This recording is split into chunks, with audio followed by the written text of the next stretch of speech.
Students, hello. हाँ जी, good morning बेटा। सबसे पहले बेटा अपनी अटेंडेंस को क्लिक करो। Okay,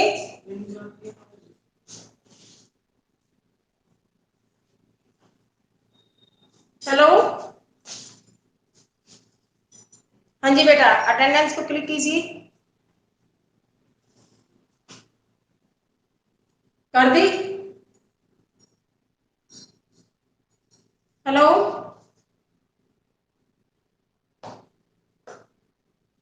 hello. स्टूडेंट्स की वेट करते हैं, अभी 3-4 इकट्ठे हुए, 2-4 मिनट रुक जाते हैं। ठीक है? हाँ जी, कल का काम आपने उतार लिया बेटा?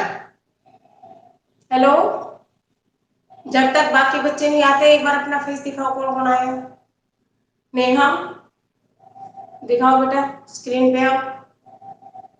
नेहा, हेलो। चिराग, स्नेहा, और चौथा बच्चा कौन है? निशा, हेलो। हाँ जी बेटा, अपने अटेंडेंस लगा दी? ठीक है। अपनी एनसीईआरटी बुक का पेज नंबर आप ओपन कीजिए 22।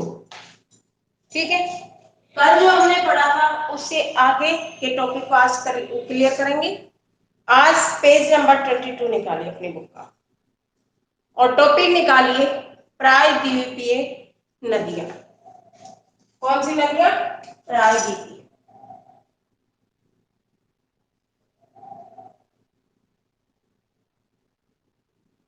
अभी तक हम किसके बारे में पढ़ रहे थे? हिमालयी नदियों के बारे में। ठीक है, आज हम पढ़ेंगे प्रायद्वीपीय नदियों के बारे में। ओपन कीजिए बेटा और रफ कॉपी और पेन पेंसिल अपने साथ लेकर बैठिए। ओके, ठीक है। हेलो, हाँ जी, लेटर टू स्टार्ट।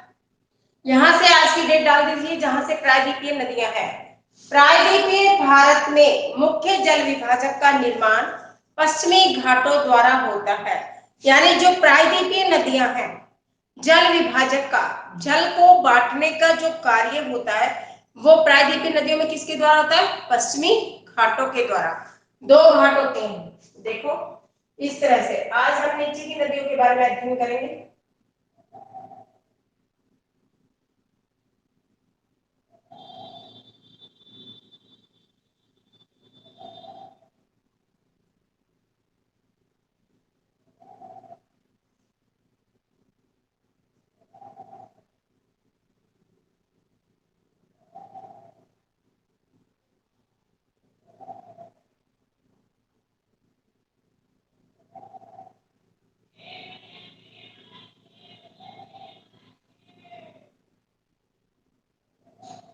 ये है आपका पश्चिमी घाट,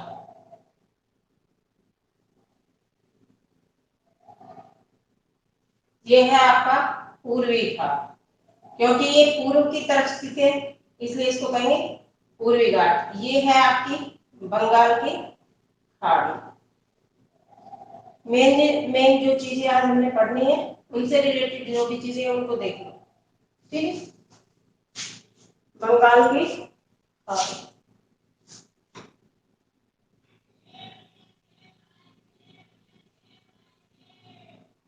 और ये है अरब सागर।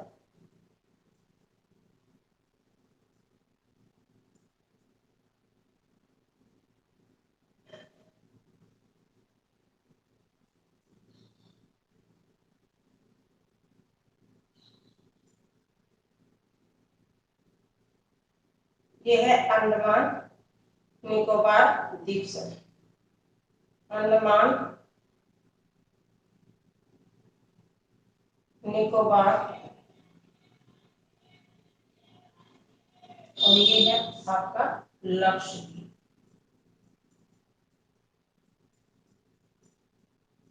ठीक है, मेन मेन चीजें हमने इसकी देख ली। अब आगे बढ़ते हैं। जो पश्चिमी तट के निकट उत्तर से दक्षिण की ओर स्थित है, यानी ये है आपके घाट और ये उत्तर से दक्षिण की ओर नीचे की ओर जा रहे हैं। प्रायद्वीपीय भाग के अधिकतर मुख्य नदियां जैसे महानदी, गोदावरी, कृष्णा, कावेरी पूर्व की तरफ बहती है और बंगाल की खाड़ी में गिरती है। किस तरफ बहती है? पूर्व की तरफ। जैसे यहां पर देखिए, ये है कावेरी नदी, यहां पर कावेरी, ये है कृष्णा,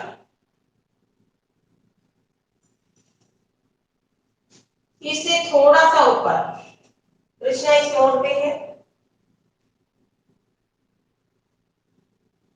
ठीक है, उससे थोड़ा सा ऊपर है आपकी गोदावरी और यहाँ पर है आपकी महानदी। ये इस तरह से चारों नदियां निकलती हैं। ये गोदावरी,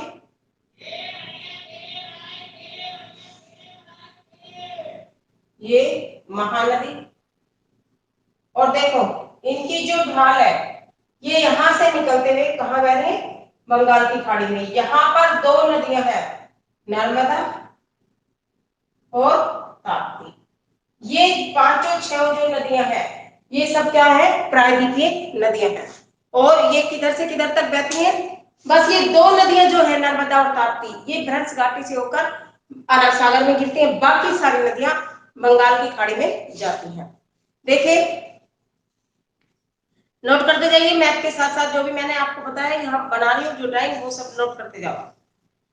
महानदी गोदावरी, कृष्णा तथा कावेरी पूरब की ओर बहती है तथा बंगाल की खाड़ी में गिरती है। क्या इंडिकेट होता है सबसे पहले कि कौन कौन सी नदियां?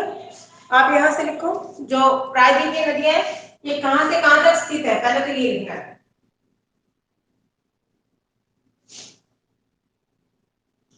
इनकी नदियां कौन कौन सी है? कावेरी, नीचे से उठाते हैं कृष्णा, गोदावरी, महानदी, नर्मदा और ताप्ती। मेन मुख्य नदियां प्रायद्वीप की ये है।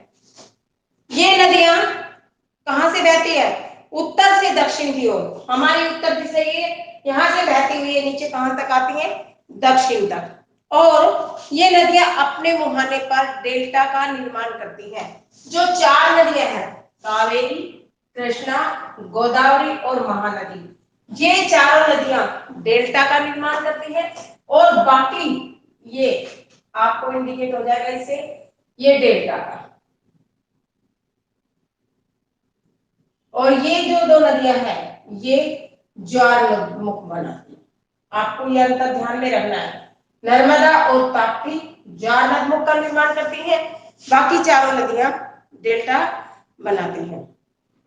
पश्चिमी घाट से पश्चिम में बहने वाली अनेक और भी छोटी छोटी नदियां हैं, वो क्या कहलाती हैं? इसकी सहायक नदियां। लेकिन जो दो बड़ी नदियां हैं वो कौन सी है? एक नर्मदा और दूसरी ताप्ती। दोनों पश्चिम की ओर बहती हैं। ये देखिए पश्चिम दिशा है तो ये बहती हुई इधर आती हैं। कहां पर? लक्षद्वीप समूह की तरफ, अरब सागर में। और ज्वार नदमुख का निर्माण करती हैं। प्रायद्वीपीय नदियों की जो अपवाद द्रोणियां हैं ये छोटी हैं। हिमालय की नदियां तो ऊपर यहां से बहती हुई आती हैं और बंगाल की खाड़ी में गिरती हैं। सिंधु, गंगा, ब्रह्मपुत्र इतनी बड़ी बड़ी नदियां हैं जो अपने रास्ते को लंबाई को तय करके जब वो बंगाल की खाड़ी में गिरती हैं। ये नदियां छोटी होती हैं, ज्यादा लंबी नहीं होती। इसकी वजह हिमालय की नदियों की वजह। अब हम एक एक नदी के बारे में पढ़ेंगे। सबसे पहले हम ले लेते हैं नर्मदा नदी की विशेषताएं क्या है। नर्मदा नदी के बारे में आज हम अध्ययन करेंगे। नर्मदा नदी जो है ये इसका उद्गम कहां से? मध्य प्रदेश में अमरकंटक पहाड़ी के पास से। कहां से निकलती है? उद्गम का मतलब है इसका स्रोत, निकलने का जो भी इसकी शुरुआत है कहां से निकलती है? मध्य प्रदेश में अमरकंटक पहाड़ी के पास में, मध्य प्रदेश में आपको हर एक नदी का उद्गम स्रोत और कहाँ गिरती है ये जरूर पता होना चाहिए। अमरकंटक की पहाड़ियां है मध्य प्रदेश में, वहीं से कोई भी नदी निकलेगी वो पहाड़ों से ही निकलती है अधिकतर। तो जो नर्मदा नदी है ये मध्य प्रदेश में अमरकंटक पहाड़ियों से। ठीक है, लिख रहे हो ना मेरे साथ साथ बेटा? हेलो हेलो, लिखते रहना बेटा। यह पश्चिम की ओर एक भ्रंश घाटी में बहती है। दूसरा क्या लिखोगे?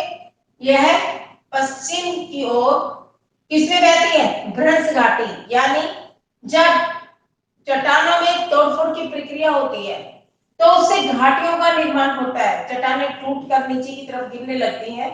तो पश्चिम की भ्रंश घाटियों में बहती है। उससे क्या होती है? भ्रंश, जब दो चट्टानें आपस में टूट जाती हैं, भ्रंश का मतलब होता है टूटना, और एक जब चट्टानों के टूटने के कारण बीच में एक घाटी नुमा एक गड्ढा सा बन जाता है जिसे हम कहते हैं घाटी। तो ये नर्मदा नदी जो है ये पश्चिम की भ्रंश घाटी में बहती है। और समुद्र तक पहुंचने के क्रम में नदी बहुत से दर्शनीय स्थलों का निर्माण करती है। देखो, जब चट्टानें टूटती हैं उनमें घाटियां बनती हैं, झीलें बनती हैं, उनमें विभिन्न प्रकार की आकृतियां जन्म लेती है, विसर्प बनते हैं। तो जिन लोगों ने वो चीजें देखी नहीं होती, वो प्राकृतिक एक आभा होती है, प्राकृतिक स्थल बन जाते हैं जिनको लोग देखने के लिए जाते हैं। तो ऐसे ही जब नर्मदा भ्रंश घाटी में बहने लगती है तो विभिन्न दर्शनीय स्थलों का निर्माण करती है। किस किस का? देखिए, जबलपुर के निकट संगमरमर के सैलों में, जबलपुर जो स्थान है वहां पर संगमरमर की चट्टानें हैं और वहां पर ये गहरे गाढ़ से पहुंचती है तथा तीव्र ढाल में ये कहां गिरती है? अपने किस गंतव्य स्थान तक, किसमें? अरब सागर में। और वहां पहुंचकर ये किसका निर्माण करती है? धुआंधार प्रपात का। तो इस तरह से हमने क्या देखा, इसने सबसे पहले क्या बनाई? भ्रंश घाटी। ठीक है, भ्रंश घाटी से इसने किस चीज का निर्माण किया? गाज का। गाज से जलप्रपात। तो कितनी चीजें इसने देखने योग्य बना दी। ठीक है, उसके बाद हम चलते हैं आगे।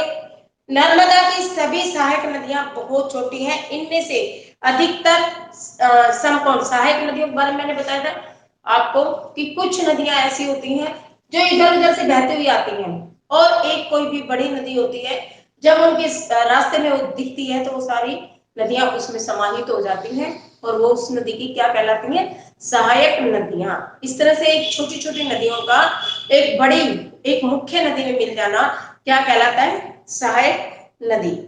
तो नर्मदा की जो सहायक नदियां हैं वो कैसी है? बहुत छोटी। इनमें से अधिकतर समकोण, समकोण मतलब एक दूसरे से मिलती हुई सी, एक जैसे एक समान कोण पर वो मिलती हुई दिखती हैं। और नर्मदा द्रोणी जो है मध्य प्रदेश तथा गुजरात के कुछ भागों में ही विस्तृत है। मध्य प्रदेश से तो ये निकलती है और ज्यादातर ये कहां तक जाती है? गुजरात से होती हुई अरब सागर में गिरती है। ठीक है, कहां कहां पर? गुजरात, छोटे एरिया में बह रही है। ठीक है, ये आपका यहां से होती हुई ये नर्मदा नदी गुजरात का कुछ क्षेत्र आ जाता है और कुछ ही मध्य प्रदेश के यहाँ भाग से बहती हुई गुजरात तक विस्तृत है।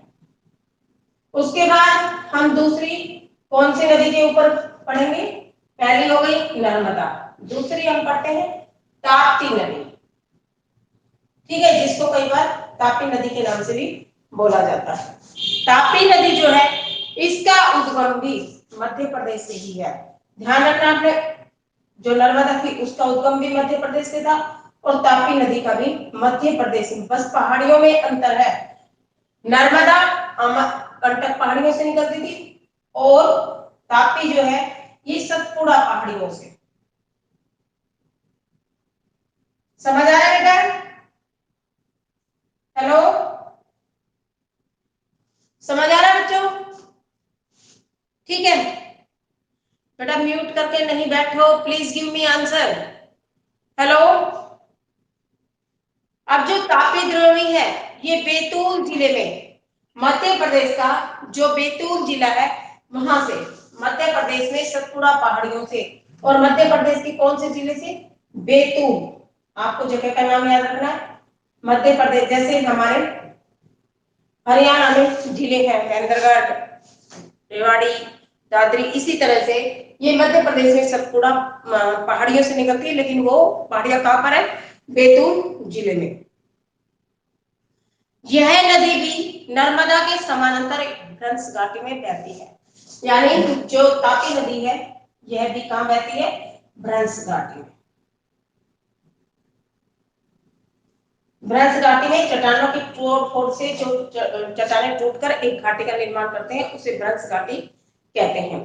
यह भी एक छोटी नदी है, इसकी भी लंबाई बहुत कम है, और ये कहां कहां तक जाती है? मध्य प्रदेश, जहां से वो नदी बही है वहीं वहीं से होते हुए गुजरती है। मध्य प्रदेश, गुजरात और महाराष्ट्र, ठीक है, 3 राज्यों को ये कवर करती है। उसके बाद इसकी अरब सागर में और पश्चिमी घाट के बीच से जब ये जाती है तो इसका तटीय मैदान बहुत संकीर्ण है, यानी तंग है, भीड़ा है, इसलिए तटीय नदियों की लंबाई बहुत कम है। किसकी वजह से इनकी लंबाई कम है? पश्चिमी घाटों की वजह से। ये है पश्चिमी घाट, यहां से जब बहती हुई यहां जाती है तो ये जो इसका हिस्सा है ये बड़ा संकीर्ण है, जिसकी वजह से ये छोटी है। पश्चिम की ओर बहने वाली नदियां साबरमती, माही, भारपूजा तथा पेरियार, इन राज्यों की इन नदियों की कौन सी है? सहायक नदियां। कौन कौन सी? साबरमती, चाहे वो नर्मदा की हो चाहे वो ताप्ती की हो, इनकी सहायक नदियां साबरमती, माही, भारतपूजा और पेरियार, इसकी सहायक नदियां। ठीक है, उन अब आपको अगर कोई पूछ लेता है उन राज्यों के नाम बताओ जहां से बहती हैं, तो आप क्या बताओगे? मध्य प्रदेश, गुजरात और महाराष्ट्र। ठीक है, उसके बाद गोदावरी श्रेणी आती है। हम एक एक के बारे में पढ़ते हुए आगे बढ़ रहे हैं। तीसरे नंबर की प्राकृतिक नदी कौन सी है? गोदावरी। पहले हमने पढ़ी कावेरी, नर्मदा नदी, दूसरी ताप्ती नदी और तीसरी अब हम पढ़ रहे हैं गोदावरी।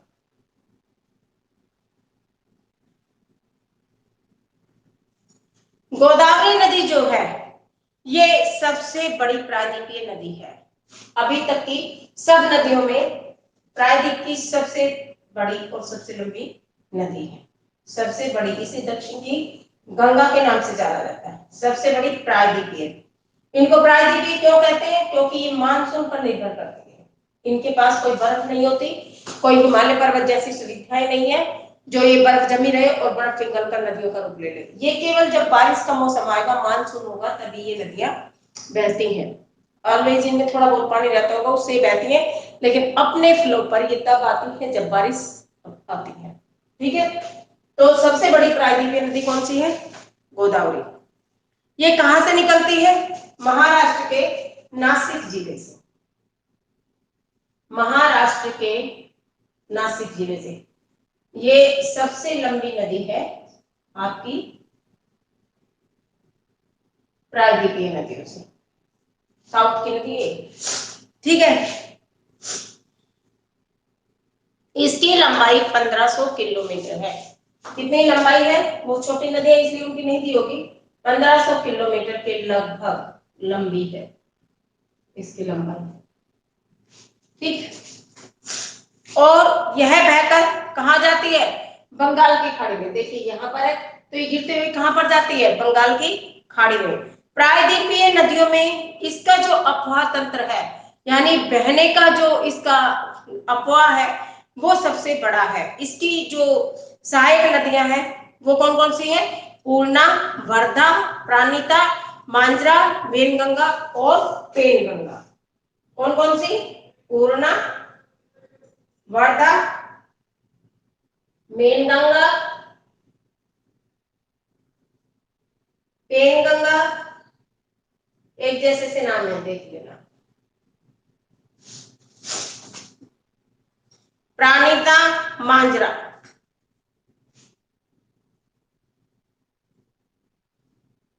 प्राणिता और मांझरा, ये किसकी सहायक नदियां हैं? गोदावरी की। ठीक है, और ये कहां कहां से बहती है? महाराष्ट्र, मध्य प्रदेश, उड़ीसा और आंध्र प्रदेश। कौन कौन से क्षेत्रों से बहती हुई जाती है? मध्य प्रदेश, उड़ीसा, महाराष्ट्र, सॉरी, मध्य प्रदेश, उड़ीसा और आंध्र प्रदेश। ठीक है, इनमें अंतिम तीनों सहायक नदियां बहुत बड़ी हैं। कौन कौन सी? वेनगंगा, पेनगंगा और मांझरा। ये तीनों सहायक नदियां हैं, ये काफी बड़ी हैं, और बड़ी होने के कारण जब ये गोदावरी में मिलती हैं तो ये वहां के पानी की जल की मात्रा को बढ़ा देती है। देखो, एक गोदावरी हो गई, एक पेनगंगा हो गई, एक वेनगंगा हो गई और एक मांझरा हो गई। 4 नदियां हो गई, 3 उसमें मिली, एक गोदावरी मुख्य नदी है, और जो 3 मिलने वाली नदियां हैं वो तीनों नदियां भी कोई छोटी नदियां नहीं है, वो भी काफी लंबी नदियां हैं। तो इस तरह से जब ये इस गोदावरी नदी में मिलती हैं तो एक बड़ी नदी का आकार ले लेती हैं और बहुत चरण सीमा पर ये नदी बहती है, इसलिए इसे, जो गोदावरी है, इसे गंगा का नाम दिया गया है कि दक्षिण की गंगा। जैसे हमारे हिमालय पर्वत की गंगा है जिसकी लंबाई काफी है, इसी तरह से गोदावरी की में भी अनेकों सहायक नदियां मिलकर उसकी जल की मात्रा को विस्तृत बनाती हैं, उसी तरह से गंगा की तरह से, इसलिए इसे गंगा नाम दिया गया है। ठीक है, आज हमने नर्मदा, तापी और गोदावरी 3 नदियों के बारे में पढ़ा है। बेटा, इन तीनों में आपको कुछ पूछना है? हेलो हेलो, हाँ जी, तीनों नदियां समझ आ गई बेटा आपको? हेलो, हाँ जी, तीनों को उतार लो, मेन मेन पॉइंट जो मैंने नोट कराए हैं विद डायग्राम उतारना, तभी आपको समझ आएगा, ऐसे नहीं आएगा। चारों नदियां, ये मेन चारों नदी हैं जो पूर्व की तरफ गिरेंगे, बंगाल की खाड़ी में। 2 भ्रंश घाटी में बहने वाली नदियां नर्मदा और ताप्ती, जो कहाँ गिरती हैं? अरब सागर में। ये आप डायग्राम के थ्रू जल्दी से अच्छे से समझ पाएंगे। आप बनाइए और इसको नोट कीजिए। ओके, इससे आज 3 ही नदियां करवाएंगे, ज्यादा आप फिर मिक्स कर दोगे क्योंकि इनकी एक जैसी सी चीजें होती है, मिलती जुलती सी। 3 ही नदियां बहुत है, धीरे धीरे करके चल लेंगे, कोई दिक्कत नहीं है। आप इसको उतारो, ठीक है?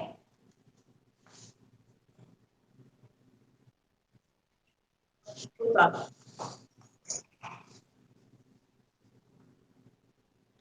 डायग्राम के साथ बनाओगे तो बेटा जल्दी समझ आएगा।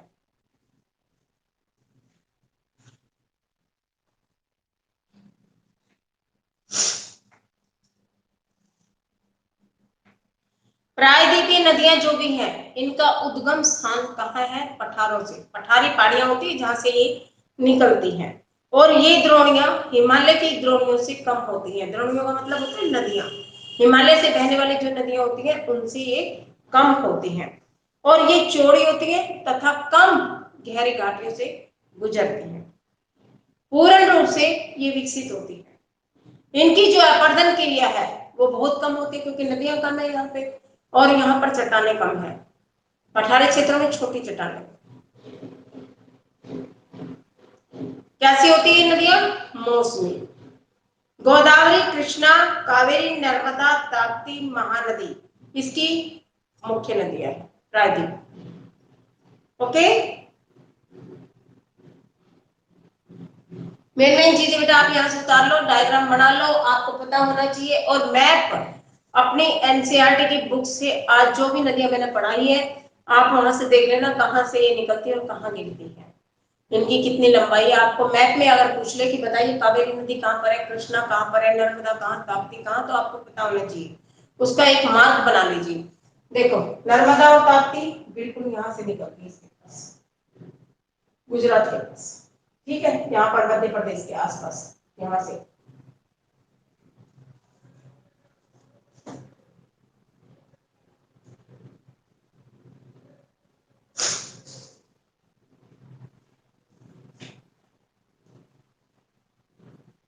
उतारो बेटा जल्दी से। दिख रहा है ब्लैक बोर्ड आपको? हेलो, हाँ जी, दिखाई दे रहा है बच्चों? स्टूडेंट्स जो भी आए हैं ना, अटेंडेंस को क्लिक कर देना, ठीक है बेटा? हेलो, उतार रहे हो ना? हेलो। हम्म।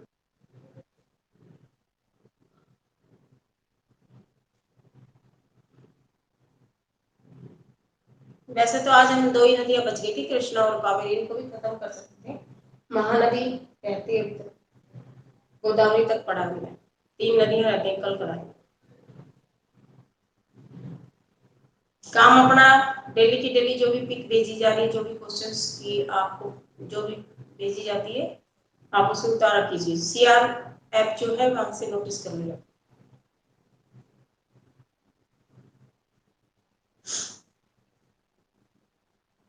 इस प्रकार आपको अंतर भी समझ में आ रहा होगा। जब हम पढ़ते हैं, सुनते हैं, देखते हैं, तो हमें आधी से ज्यादा चीजें याद हो जाती हैं। आपको देख कर भी अंतर समझ में आ रहा होगा कि हिमालय की नदियों की क्या विशेषताएं हैं, प्रायद्वीपीय नदियों की क्या विशेषताएं हैं। जो हिमालय नदियां हैं उनमें हमेशा पानी क्यों रहता है और प्रायद्वीपीय में क्यों नहीं रहता? मेन कारण, हिमालय की नदियां सारी, जितनी भी ज्यादातर नदियां हैं वो सब हिमालय पर्वत के आसपास से निकलती हैं। अधिकतर नदियां मानसरोवर झील से निकलती हैं। हिमालय, गंगा गंगोत्री से, यमुना यमुनोत्री से, सिंधु मानसरोवर झील से, और ब्रह्मपुत्र भी मानसरोवर झील से। बड़ी नदियां हैं वो सारी। और ये जो प्रायद्वीपीय नदियां हैं ये सारी पहाड़ियों से, पठारों से निकलेंगी। देखकर पढ़कर आधी से ज्यादा चीजें याद हो जाती है। अगर एक रीडिंग आप घर जाकर दोबारा से ले लो ना, और उसके बाद आप क्वेश्चनों को ध्यान से उतारो, तो आपको सब कुछ आराम से, मतलब ज्यादा मेहनत नहीं करनी पड़ेगी याद करने के लिए। मैप को जरूर देखना कि कौन सी नदी कहां से निकलती है और कहां गिरती है, उससे आपको साथ साथ में मैप भी याद हो जाएगा। ठीक है।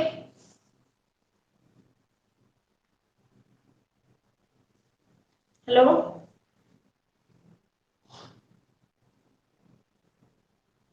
उतार लिया बेटा?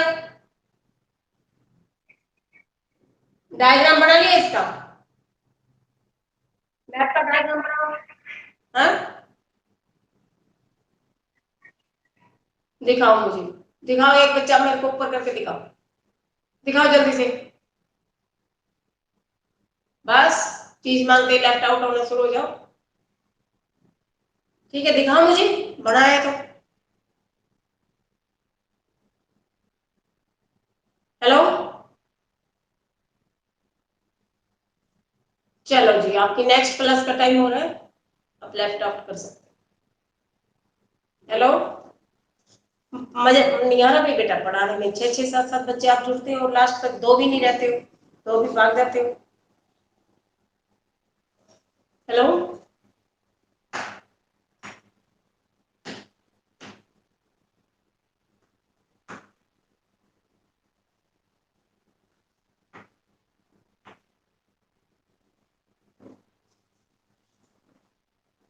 ओए, किसकी के लिए?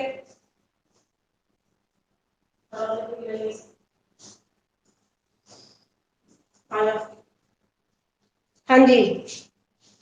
अब हम अपनी क्लास को ऑफ करते हैं बेटा, लेफ्ट आउट हो जाओ आप भी, एक बच्चा बच रहा है, सब चले गए, आप भी जाओ क्लास अपनी अगली की तैयारी करो। ओके।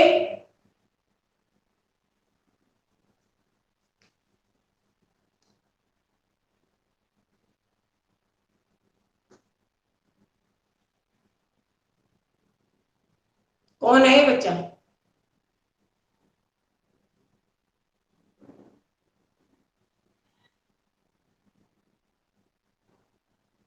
बेटा नाम बताना अपना, कौन हो आप? या स्क्रीन पे नाम नहीं आ रहा आपका?